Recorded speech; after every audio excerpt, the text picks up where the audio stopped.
দৃশ্যা, তাড়াতাড়ি স্নান করে ভাত খেয়ে নাও, দিদিমণি এক্ষুনি আসবে তোমাকে পড়ানোর জন্য। স্নান পরে করব, আগে আসল কাজটা করে আসি।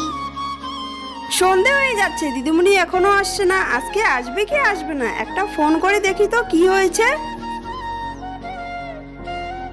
হ্যালো দিদিমণি, এত দেরি হলো, এখনো আসছেন না আপনি? দৃশ্যা আমাকে বললো আপনি নাকি খুব অসুস্থ, হাসপাতালে ভর্তি আছেন, তাই আমাকে কালকে যেতে বললো। আচ্ছা ঠিক আছে। দৃশ্যা, তুমি পড়বে না বলে মিথ্যে কথা বলেছো। দৃশ্যা, তুমি দিদিমণিকে কি বলেছো? হ্যালো দিদিমণি, আজকে আসতে হবে না, আমার মায়ের শরীর খারাপ, হাসপাতালে ভর্তি আছে। তাহলে আমি কালকে যাব। ঠিক আছে, কালকে আসবেন। সরি মা। তোমাকে নিয়ে যে আমি কি করি দেখ, ভালো লাগে না আমার।